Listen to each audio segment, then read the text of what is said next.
What's going on, everybody? Hope you guys are having a good day. You can see my office is a little messy. I've got new stuff just got here, so I got to clean that up.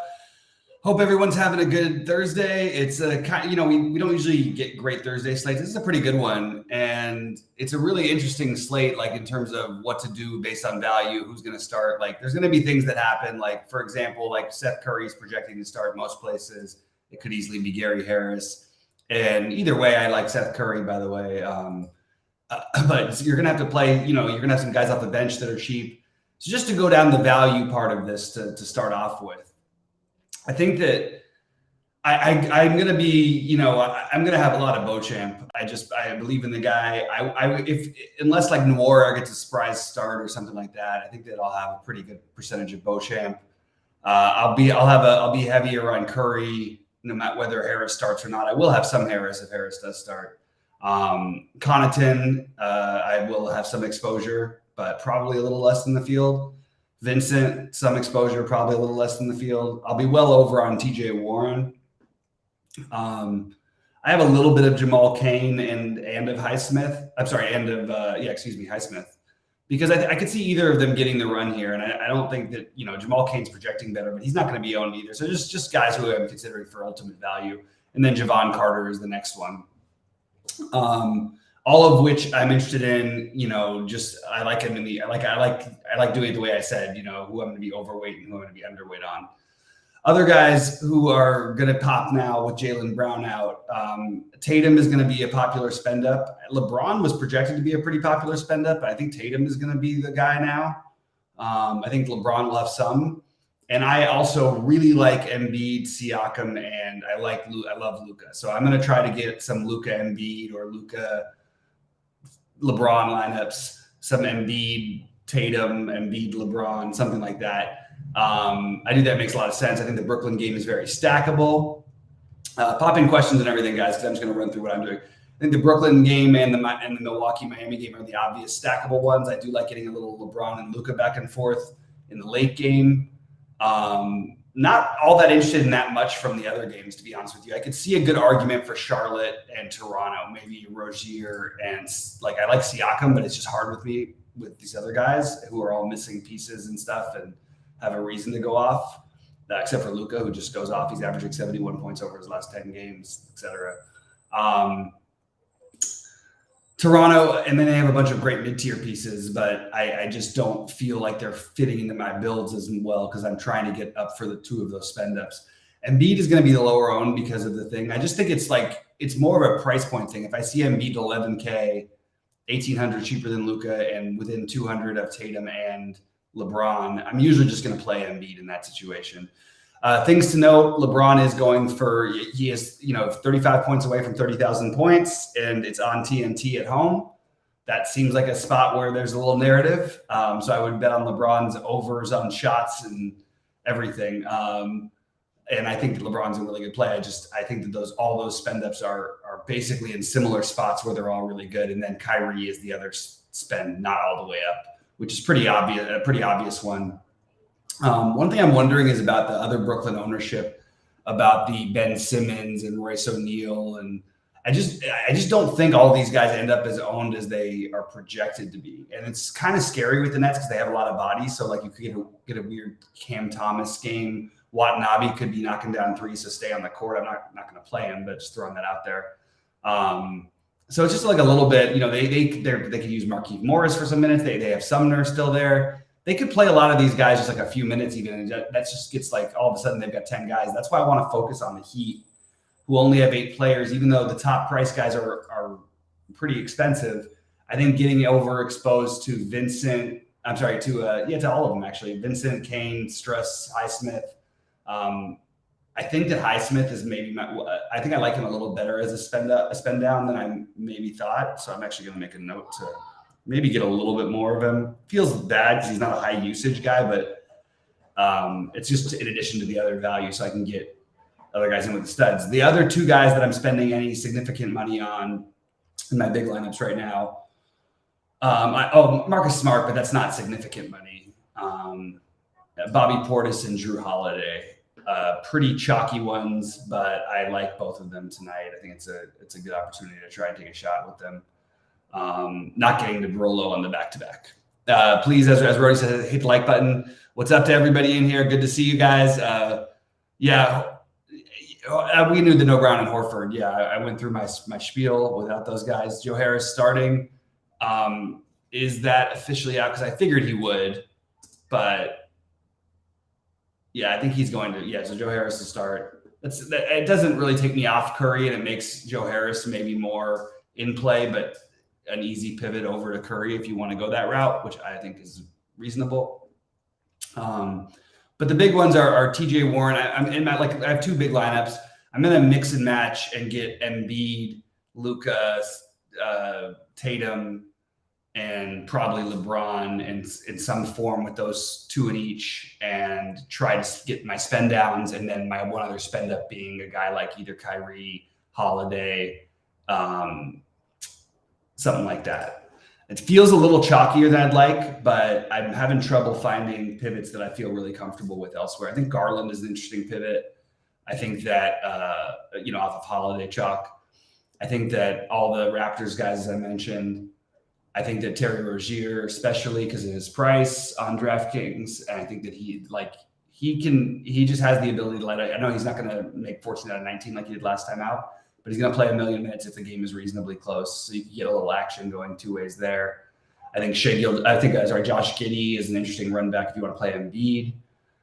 These are the little tweaks that you're gonna want to find the right pieces of. But for the most part, what I'm doing is spending up on those four guys, using value, then using one of Kyrie, Holiday, Portis, something like that. That's sort of my overall builds. Ask me about specific players. I'm happy to answer. Like for Miami, I'll just go through. I think Vincent's fine for safety. I do think Oladipo is mildly interesting because they still only have 8 guys, and I'm just going to keep saying that over and over again. And I know it's kind of an ugly matchup, but you have like such a good spot to try to game stack that maybe trying to find the lower owned options, maybe using Jamal Cain might be an interesting thing to do off the bench. Maybe even Orlando Robinson. These are maybe larger field stuff. Those two are more larger field, but I do think you're trying to focus in on Miami, Milwaukee, and then obviously the Brooklyn situation.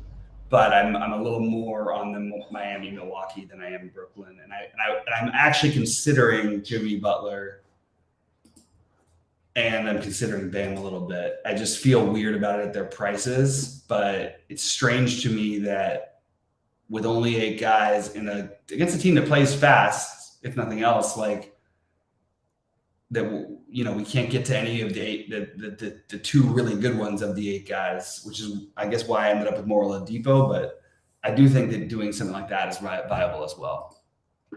Grant Williams for value. It's, to take a shot there, I think is totally fine.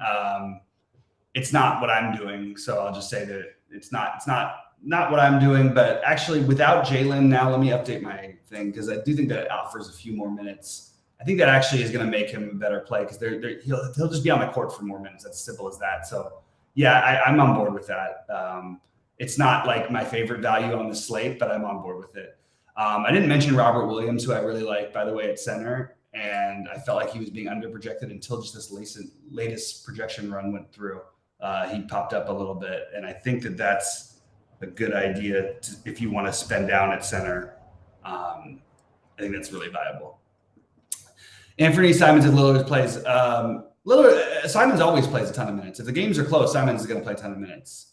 Very 3-point shooting reliant with Lillard. And I'm just not getting to him. I'd rather play OG. I would rather play Scotty Barnes, and I'm not really in that price tier, but I don't mind it.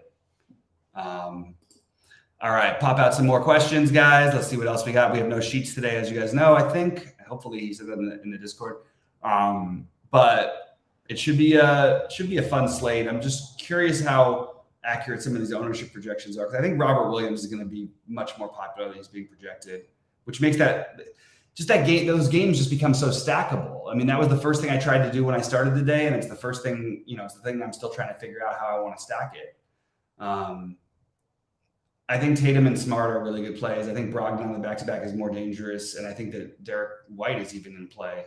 The most for exposure is Miami, Milwaukee, followed by Brooklyn, Boston. And they're both way up there for me. So maybe Brooklyn, Boston, given the very latest news, but it's really close with Miami, Milwaukee. I will have my exposure to those on all my teams. That's where I'm at. No problem, MJC. That's what I mentioned. I did mention it, but that's cool. Happy to say it. Any interest in Nurkic or Evan Mobley? Yeah, I think Nurkic is a interesting mid-range play in a terrible matchup. But I think it's interesting because it'll probably keep him on the court more unless he gets in foul trouble. And I do like Mobley in a vacuum, but I just prefer other plays. I think Bobby Portis is a better play given the situation than Mobley is. All right, guys, keep firing them on in because I don't have a whole lot more to go through. My builds are fairly similar to earlier. I can just real quickly read you my DraftKings builds are like, I'll just say three. I have some 3 Brooklyn, 2 Bostons. I have some 4 Bucks, 1 or 2, 2 Miamis. And then I'm paying up for the Siakam. I'm sorry, for the Embiid, Luka, LeBron, and Tatum. Those are the 4 spend ups for me. So $3 is not too many at all. I have no problem with $3. I would make sure that I have somebody up from Miami on the other side because I probably will anyway. And they give you all the reason to by just having it's 9 guys, but how much is Haslam really going to play? It's really 8 guys. Maybe he gets a few minutes because they're at home, but I'm not worried about like 5 minutes. I'm worried. I'd be worried if it was like 12 or 14, though. That would be annoying, but I don't think that'll happen.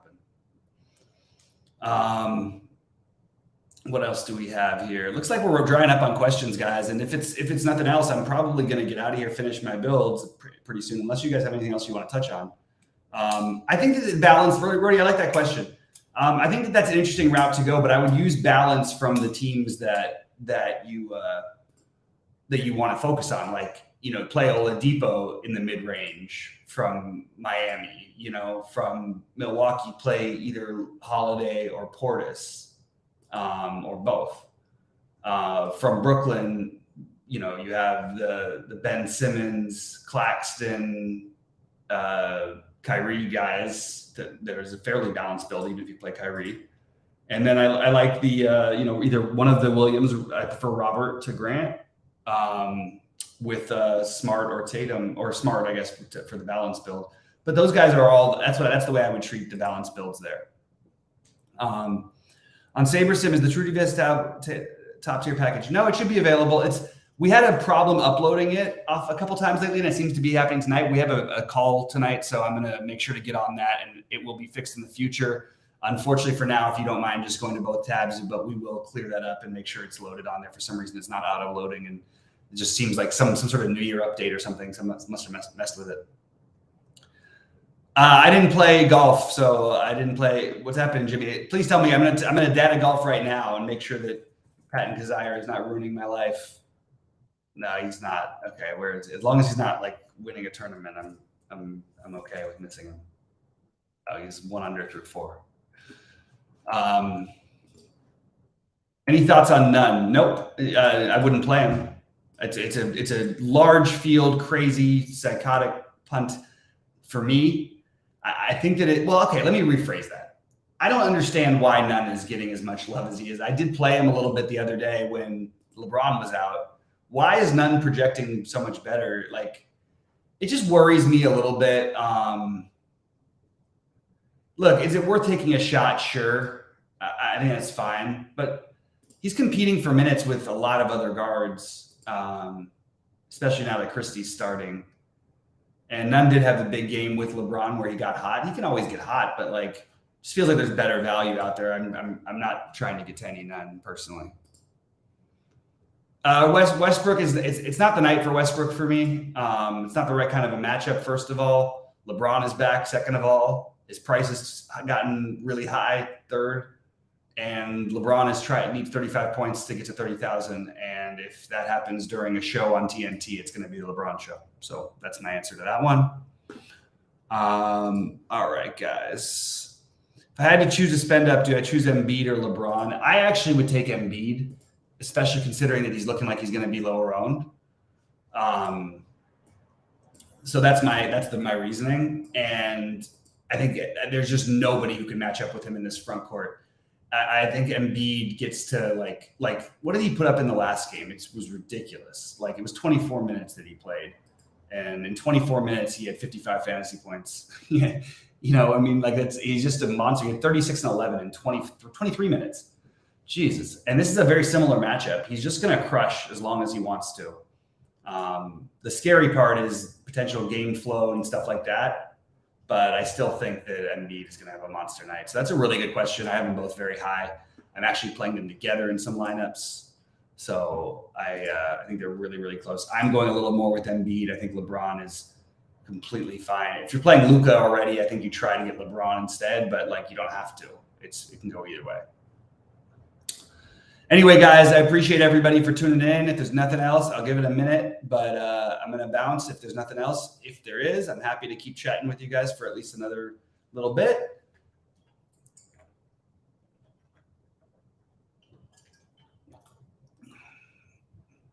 All right. Well, thank you guys. I appreciate it very much. And please like before you get out of here and subscribe if you haven't. And if you're not in our Discord, you're making a mistake, jump on in. It'll be good to see you guys in there. Have a good one, everybody.